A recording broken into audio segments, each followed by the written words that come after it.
رب العالمين والصلاة والسلام على سيد المرسلين وعلى آله وصحبه أجمعين أما بعد فأعوذ بالله من الشيطان الرجيم بسم الله الرحمن الرحيم إن الله وملائكته يصلون على النبي يا أيها الذين آمنوا صلوا عليه وسلموا تسليما اللهم صل على سيدنا وشفيعنا وكريمنا ومولانا محمد وعلى آله وصحبه وبارك وسلم. حاضرین محترم، اللهم رب اشرح لي صدري ويسر لي أمري وحلل عقدة من لسانی یفقہوا قولی. سورۃ الغاشیہ قرآن عظیم کے اما پارہ کی یہ سورت ہے. اس کا درس چل رہا ہے.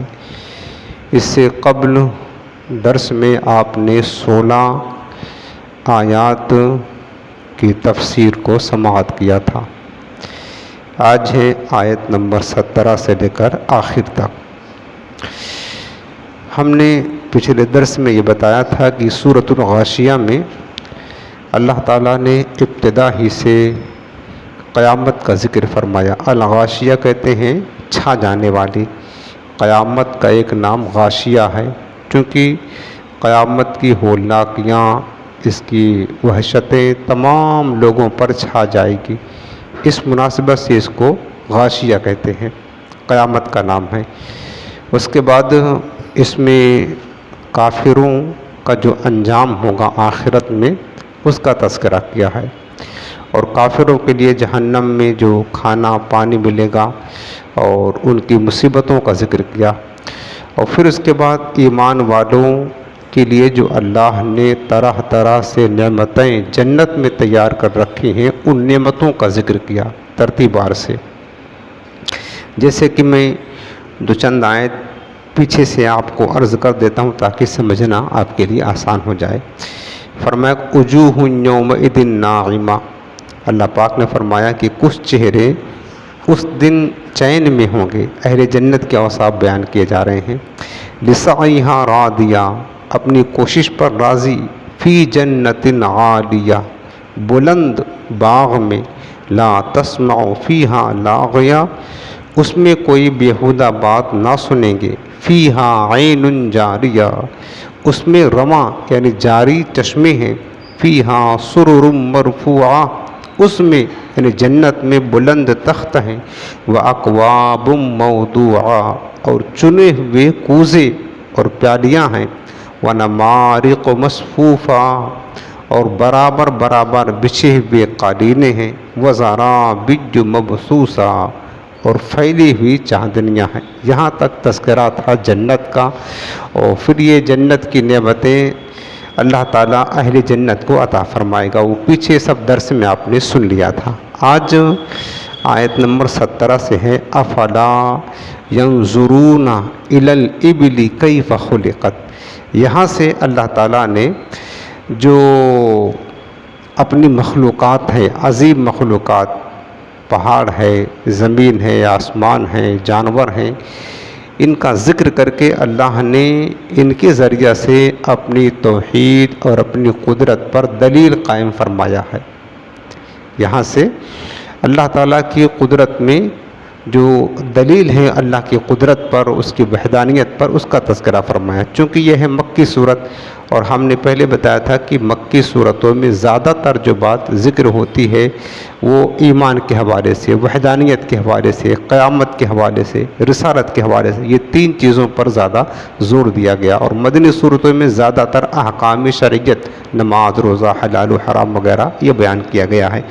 اور آپ جتنی بھی صورتیں سنتے آ رہے ہیں آپ دیکھ رہے ہیں اس کی ترتیب کی کس طریقے سے اللہ نے تمام اپنی مخلوقات کی قسم ذکر کر کے پھر اللہ نے اپنی قدرت پر، اپنے خالق ہونے پر، اپنے معبود ہونے پر، اپنے رب ہونے پر دلیل قائم کیا ہے اور بندوں کو اس بات کی طرف متوجہ کیا ہے کہ تم اس میں غور و فکر کرو گے میری مخلوقات میں تو تمہیں میری معرفت ضرور حاصل ہوگی اور مجھ پر ایمان لاؤ گے۔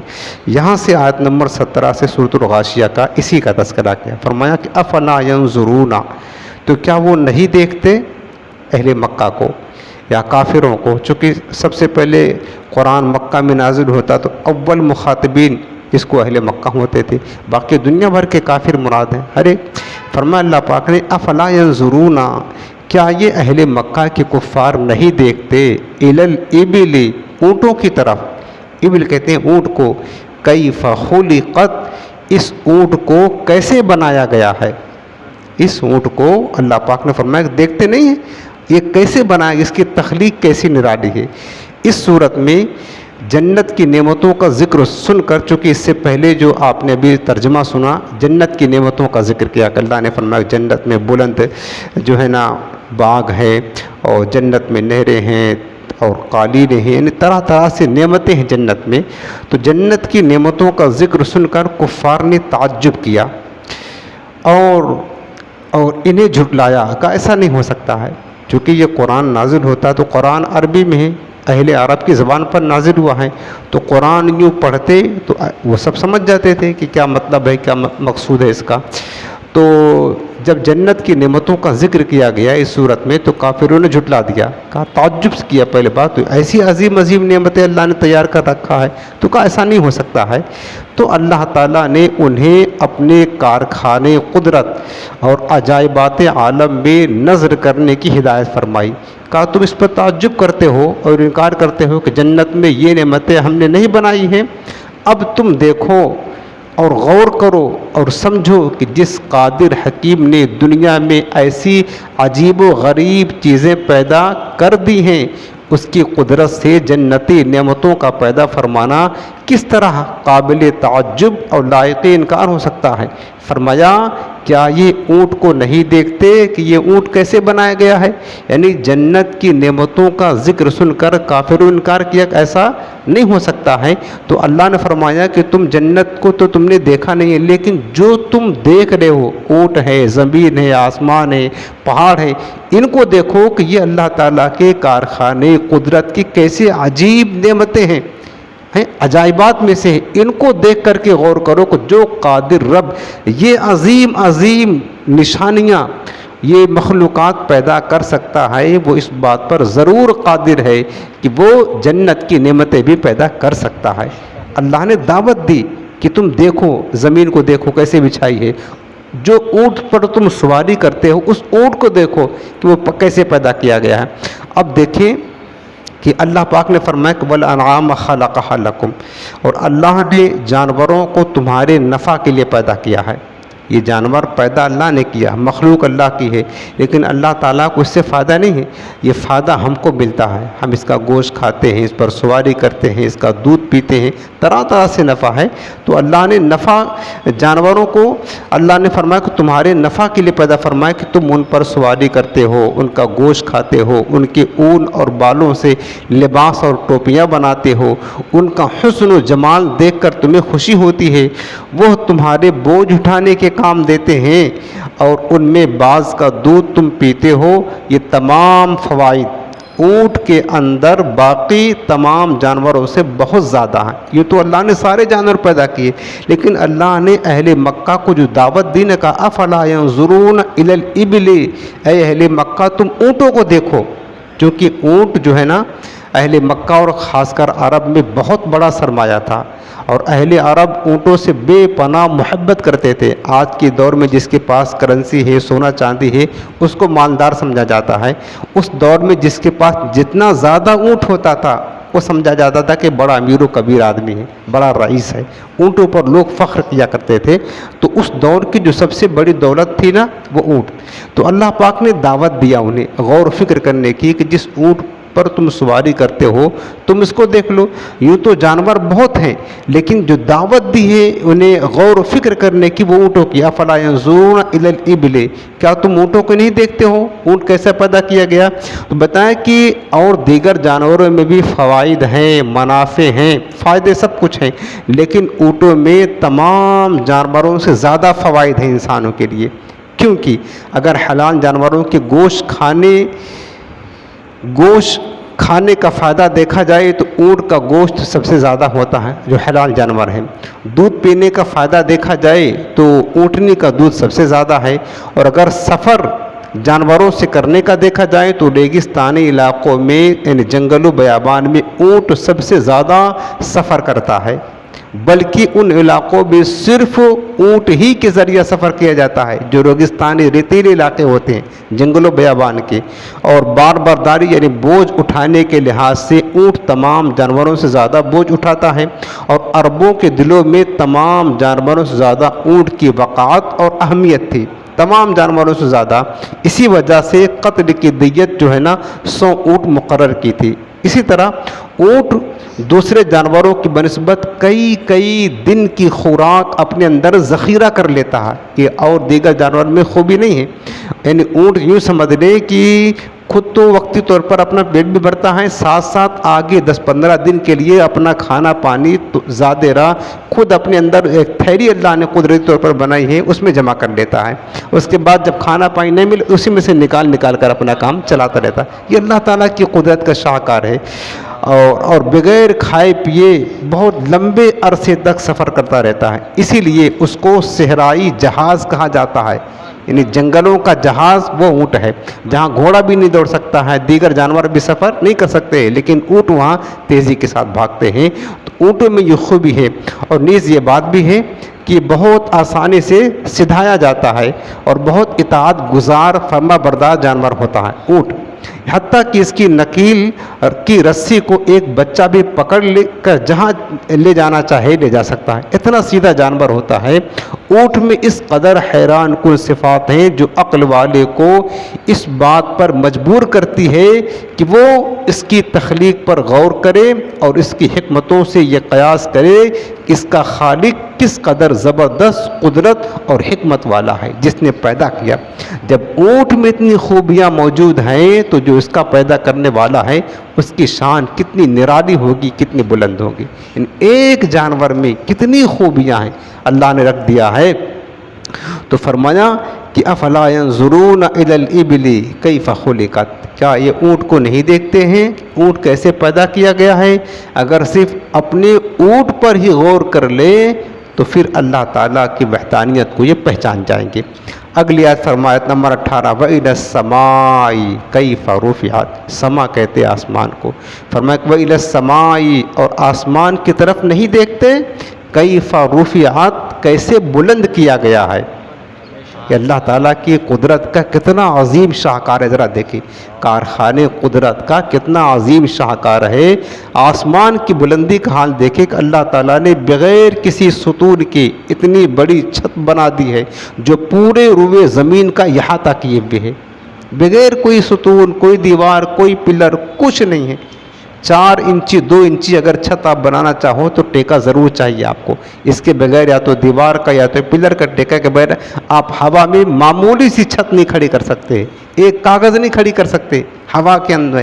لیکن رب کائنات کی قدرت دیکھیں، اتنی بڑی چھت پوری روئے زمین کو گھیرا ہوا ہے، کوئی ستون نہیں ہے، سبحان اللہ، کوئی ستون نہیں۔ اور صرف وہی نہیں، ان چھتوں میں بے شمار ستاروں کی قندیلیں روشن ہیں، سبحان اللہ۔ دیکھیے نا ستارے کیسے جگمگا رہے ہیں۔ ہم گھر میں چھت بناتے ہیں تو لیٹنگ، آج تو ترقی یافتہ دور ہے، کسی خوبصورت لائٹیں جو ہے نا اپنے چھتوں پر لگاتے ہیں، چمکتے ہیں نا، اللہ نے بہت پہلے یہ لائٹنگ کا نظام آسمانوں میں کر دیا ہے، سمجھ رہے ہیں۔ اور جو صحراؤں، بیابانوں اور سمندروں میں اندھیری رات کے مسافروں کی رہنمائی کرتی ہیں، سمجھ رہے ہیں، یہ جو لائٹ لگائی ہے نا اللہ نے،